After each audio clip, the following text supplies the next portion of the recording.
नमस्कार दोस्तों, आशा करता हूँ आप सब अच्छे होंगे और अपनी तैयारियों में एग्ज़ाम्स की ज़ोर और शोरों से लगे होंगे।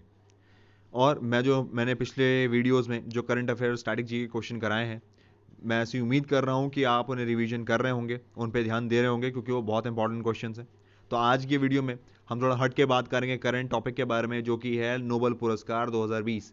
जी हाँ, नोबेल पुरस्कार 2020 के घोषणाएं हो गई हैं। हालांकि नोबेल पीस प्राइज़ अभी बचा है, जो कि 9 तारीख को घोषणा होगी उसकी। उसके बारे में भी हम बात करेंगे अगली वीडियो में। पर आज हम बात करने वाले हैं जिनकी घोषणाएं हो गई हैं।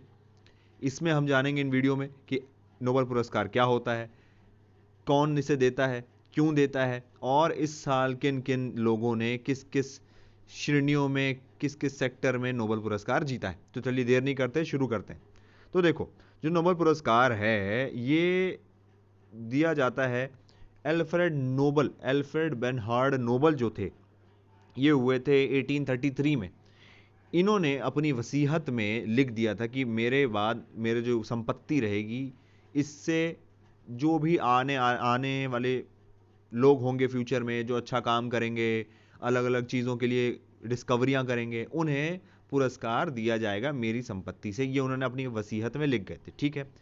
इसलिए आज वो नोबेल पुरस्कार, उन्हीं के नाम पे नोबेल पुरस्कार दिए जाते हैं। बहुत ही सरल शब्दों में यही मतलब है, थोड़ा टेक्निकलिटी। अब देखो एल्फ्रेड बेनहर्ड नोबल जो थे, उनका जन्म हुआ था 21 अक्टूबर 1833 से, और इनका डेथ हुई थी 10 दिसंबर 1896।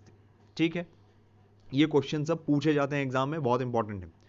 तो 21 अक्टूबर 1833 में इनका जन्म हुआ था। इनका जन्म हुआ था स्वीडन में, स्टॉकहोम्स वहाँ की राजधानी है। स्वीडन की राजधानी स्टॉकहोम्स है और स्वीडन में इनका जन्म हुआ था, ठीक है। अब ये थे कौन? तो देखो, ये जो थे, ये स्वीडिश केमिस्ट थे, ठीक है। ये इंजीनियर भी थे, ये इन्वेंटर भी थे, ये एक बिजनेसमैन भी थे, एक फिलैंथ्रोपिस्ट भी थे। इन्होंने 355 पेटेंट अपने नाम पे कराए रखे हैं। इनकी सबसे बड़ा आविष्कार जो सबसे फेमस हुआ वो था डायनामाइट। डायनामाइट की इजाद इन्होंने ही की थी। डायनामाइट बम जानते हो ना, डायनामाइट यूज किया जाता है। और सिंथेटिक एलिमेंट जो केमिस्ट्री में एक नोबिलियम होता है, एक नोबिलियम, इसका, इस पदार्थ का, सिंथेटिक एलिमेंट का नाम भी नोबल, अल्फ्रेड नोबल के नाम पे रखा गया। दूसरी बात, ये मालिक थे बोफर्स के। जी हाँ, वही बोफर जो आप सोच रहे हैं, बोफर्स टैंक। पहले ये कंपनी जो थी, ये स्टील, आयरन और स्टील बनाने का काम करती थी। आगे जाके ये इसने गन, आर्टिलरी, ये सब बोफर टैंक है, इनको बनाने की शुरुआत कर दी। पर इन्होंने जो शुरुआत की थी वो थी स्टील और आयरन बनाने की। ये उसके मालिक रहे थे, ठीक है। तो ये कर ली हमने बात कि अल्फ्रेड नोबल कौन थे। ये बहुत ही दिमागदार इंसान थे, जिनके पास बहुत सारा नॉलेज था। इन्होंने अपनी संपत्ति की जो वसीयत लिखी कि भाई मेरी संपत्ति से अब आने वाले जो इंटेलिजेंट लोग होंगे, जो देश दुनिया के हितों में काम करेंगे, पीस फैलाएंगे, उन्हें मेरी संपत्ति से कुछ पोर्शन, कुछ एक प्राइज दिया जाएगा, ताकि लोग उससे प्रोत्साहित हों, ठीक है। चलो अब आगे देखते हैं। अब देखो, ये थे अल्फ्रेड नोबल, जो आप फोटो में देख पा रहे होंगे। इन्हें अल्फ्रेड नोबल कहा जाता है। अब हम बात करते हैं कि नॉर्वेगियन नोबल कमिटी क्या है। तो देखो, नॉर्वेगियन नोबल कमिटी जो है, अल्फ्रेड नोबल जब थे तो उन्होंने अपनी वसीयत में ये लिखा था कि पार्लियामेंट ऑफ नॉर्वे, ठीक है, नॉर्वे की राजधानी है ओस्लो, OSLO, ओस्लो राजधानी है नॉर्वे की। तो नॉर्वे की जो पार्लियामेंट होगी वो डिसाइड करेगी विजेता नोबल पीस पुरस्कार का, ठीक है। नोबल पीस प्राइज का उनका जो होगा, उसका डिसीजन लेगी नॉर्वे की पार्लियामेंट, ठीक है। अब देखो, उन्होंने, वो तो थे स्वीडन के, है ना, स्वीडन के रहने वाले थे, स्वीडन के ही जन्म हुआ था उनका। पर उन्होंने नॉर्वे को क्यों लिखा कि नॉर्वे की पार्लियामेंट डिसाइड करेगी नोबल पीस प्राइज। देखो, peace prize, Nobel peace prize बहुत तरीके के होते हैं।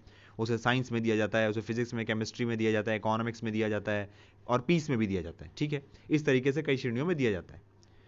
अब बाकी जो चीज़ें हैं वो स्वीडन की ही ऑर्गेनाइजेशन, इंस्टीट्यूट्स ही देती हैं बाकी के नोबल पुरस्कार। पर जो नोबल पीस प्राइज है, सिर्फ पीस प्राइज, ये नॉर्वे की पार्लियामेंट डिसाइड करती, ठीक है।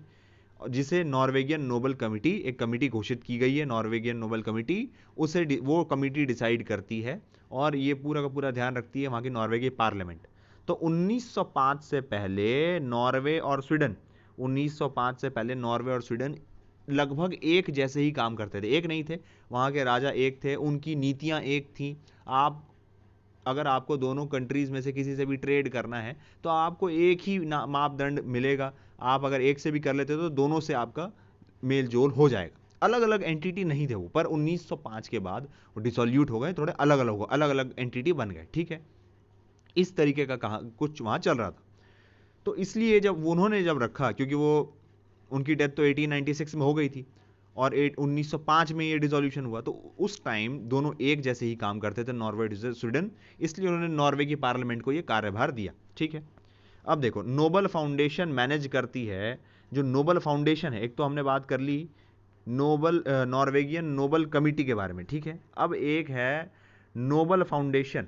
ये जो नोबल फाउंडेशन है ये मैनेज करती है उनका पैसा, जो उन्होंने अपनी वसीयत में पैसे छोड़ के गए, उनका रख रखाव, उन्हें इन्वेस्ट करना, वो पूरा नोबल फाउंडेशन देखती है, ठीक है। और जो स्वीडिश बॉडियां हैं, जो स्वीडिश ऑर्गेनाइजेशंस हैं जो कि बाकी नोबल पुरस्कार देती हैं अन्य श्रेणियों में, वो कौन कौन सी हैं? देखो, वो तीन है। एक है स्वीडिश एकेडमी, एक है royal Swedish academy of sciences, और तीसरी है कैरोलिंस्का इंस्टीट्यूट, ठीक है। ये तीन जो हैं ये बाकी के नोबल पुरस्कार देती हैं, और जो पीस प्राइज है वो देती है नॉर्वे की पार्लियामेंट, ठीक है। चलो अब देखते हैं। अभी जो पीस प्राइज है हमने जान लिया कि नॉर्वे की पार्लियामेंट देती है।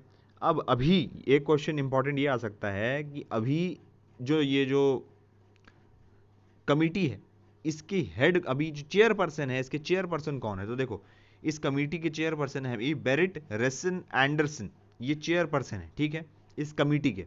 और जो इस कमिटी के लीडर हैं वो हैं काउची कुल्वमैन 5, ठीक है। ये नॉर्वेगियन नोबल कमिटी के चेयरमैन हैं अभी, काउची कुल्वमैन 5 नॉर्वेगियन नोबल कमिटी के लीडर हैं 2015 से, ठीक है। और 2017 से जो चेयरपर्सन हैं कमेटी के वो हैं बेरिट रेजन एंडरसन, ठीक है। इसे आप याद कर लेना, ये रटने वाली चीजें आपको रटनी ही पड़ेंगी, ठीक है। अब देखो, अब हम बात करते हैं, अब हम आते हैं हमारे टॉपिक पे कि भाई 2020 में किन किन को पुरस्कृत किया गया और किन किन श्रेणियों में। तो हमारे पहली श्रेणी है फिजियोलॉजी और मेडिसिन, ठीक है, ये हमारी पहली श्रेणी है। फिजियोलॉजी और मेडिसिन में मिला है पुरस्कार, ये आप देख सकते हैं इन लोगों को पुरस्कार मिला है। पहले हैं जैसा कि आप देख सकते हैं हार्वे जे ऑल्टर, मिशेल ह्यूडसन और फिर चार्ल्स एम राइस, ठीक है। इन्हें मिला है फिजियोलॉजी और मेडिसिन में। अब देखो, ये तो हमने बात कर ली कि हार्वे जे ऑल्टर जी को मिला, मिशेल ह्यूस्टन को मिला और चार्ल्स एम राइस को मिला। अब क्यों मिला? इनकी डिस्कवरी के लिए जो इन्होंने की हेपेटाइटिस सी का इन्होंने वायरस ढूंढ निकाला। हेपेटाइटिस सी एक बीमारी है, उसका वायरस इन्होंने डिस्कवर कर लिया इन तीनों ने, जो कि बहुत जाने लेती है, तो इसलिए बहुत ही इंपॉर्टेंट डिस्कवरी थी। और इन्होंने एक ब्लड टेस्ट तरीका भी निकाला, एक ब्लड टेस्ट सैंपलिंग का तरीका, और नई मेडिसिन भी इस वायरस के बचने के लिए निकाली। इसलिए इन तीनों को फिजियोलॉजी और मेडिसिन के क्षेत्र में नोबेल पीस प्राइज दिया गया, ठीक है। अब हम बढ़ते हैं हमारे दूसरी श्रेणी की तरफ। तो हमारी दूसरी श्रेणी है फिजिक्स की, ठीक है। इस साल फिजिक्स में भी 3 लोगों को पुरस्कारित किया गया। तो देखो वो कौन कौन थे, जैसे कि आप फोटो में देख सकते हैं, ठीक है। वो कौन कौन है? तो देखो, वो हैं रॉजर पेनरोज, रेनहार्ड गेंजल और एड्रीना गेंस। रॉजर पेनरोज, रेनहार्ड गेंजल और एड्रीना गेंस, इन्होंने डिस्कवरी की है यूनिवर्स से रिलेटेड, यूनिवर्स, आकाश गंगा, इन सब चीज़ों से इन्होंने ऐसी डिस्कवरियां की जो अभी तक हमें नॉलेज नहीं था। और ब्लैक होल जो होता है उस पर भी इन्होंने काफ़ी रिसर्च की इन तीनों साइंटिस्ट ने, ताकि हमें ऐसा नॉलेज मिला जो अभी तक हमें नहीं पता था। इसी कारणवश इन्हें फिजिक्स में 2020 का नोबेल पुरस्कार दिया गया, ठीक है। अब हम जानते हैं हमारा तीसरी श्रेणी। देखो, हमारी तीसरी श्रेणी है 2020 की केमिस्ट्री, ठीक है। तो केमिस्ट्री में इस साल इन दोनों को पुरस्कृत किया गया है। तो केमिस्ट्री में देखो किन किन लोगों को पुरस्कृत किया गया है। इन केमिस्ट्री में जॉइंट अवार्ड दिया गया है, मतलब एक ही अवार्ड 2 लोगों को दिया गया, ठीक है। कौन कौन है वो? इमैनुअल कारपेंटियर और जेनिफर ए डोंडा, ठीक है। इमैनुअल कारपेंटियर और जेनिफर ए डोंडा, इन्हें दिया गया है केमिस्ट्री में नोबेल पुरस्कार, क्योंकि इन्होंने एक मेथड निकाला, डेवलपमेंट किया, क्रिस्पर कैस 9, ठीक है। क्रिस्पर कैस 9 ये मेथड है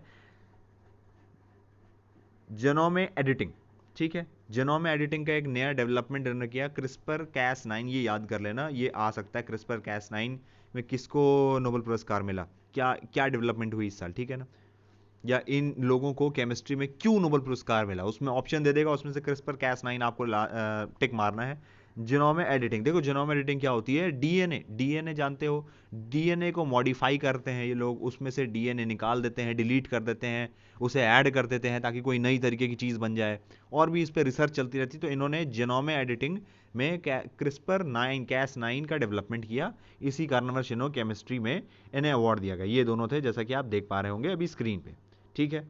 तो चलो आगे बढ़ते हैं। अब आता है हमारा अभी फिलहाल का लास्ट श्रेणी, क्योंकि अभी पीस प्राइज का डिक्लेरेशन नहीं हुआ है, जब वो आएगा तो मैं आपको बता दूंगा। लिटरेचर का आ चुका है आज ही। तो देखो, लिटरेचर में 2020 में नोबेल पुरस्कार मिला है इन महिला को। इन महिला का नाम है लुइसे ग्लक। ये अमरीकी पोएट हैं, लुइसे ग्लक अमरीकी पोएट हैं, बहुत अच्छी और बहुत ही बड़ी रेनाउंड पोएट हैं ये। और इन्हें इसलिए मिला है 2020 का नोबेल पुरस्कार क्योंकि इन्होंने जो पोएमें लिखी हैं अभी तक, वो बहुत ही हीलिंग इन नेचर है। मतलब जो लोग उदास हैं, दुख में, परेशानियों में हैं, उनकी पोएम से बहुत ही उन्हें इफेक्ट पड़ता है, एक हील मिलता है। इसी कारणवश बहुत ही अफेक्शनेट, बहुत ही गहरी पोएम ये लिखती, इसी कारणवश इन्हें 2020 का नोबेल पुरस्कार मिला है। किसे मिला है? लुइसे ग्लक को, ठीक है, जिनकी ओबामा के साथ अभी आपने फोटो देखी थी। अब एक क्वेश्चन ये भी पूछ सकता है कि इनकी रीसेंट या लेटेस्ट बुक कौन सी आई है। तो देखो, 2014 में लुइसे ग्लक की एक बुक आई थी, फेथफुल एंड वर्चुअस नाइट, ठीक है, फेथफुल एंड वर्चुअस नाइट, ये इनकी लेटेस्ट बुक है। ये पूछ सकता है, इसे याद कर लेना, ठीक है। तो अब बचा सिर्फ नोबेल पुरस्कार, वो जब आएगा तो मैं आपको बता दूंगा। तो ये था हमारा आज का टॉपिक, ये हमने कर लिया, थोड़ा रटने वाला टॉपिक था, अंडरस्टैंडिंग इसमें कुछ नहीं था। हाँ, नोबेल पुरस्कार से रिलेटेड हमने जान लिया कि नोबेल पुरस्कार क्यों होता है, क्यों, किसने लाया, अब नॉर्वेगियन कमेटी क्या है, नोबेल कमेटी क्या है, और किस तरीके से ये कार्य करता है, ठीक है। और हमने जाना कि नॉर्वे की कैपिटल है ऑस्लो और स्टॉकहोम्स कैपिटल है स्वीडन की, ठीक। तो ये था हमारा आज का टॉपिक, हमने अच्छे से जान लिया। अगर आपको कोई भी दिक्कत लगी हो, कुछ भी प्रॉब्लम लगी हो, तो प्लीज कमेंट सेक्शन में जाके मैसेज कर दीजिएगा। और अगर अच्छा लगा हो तो लाइक शेयर सब्सक्राइब बिल्कुल करिएगा प्लीज़। मिलते हैं आपसे अगले वीडियो में, तब तक के लिए धन्यवाद।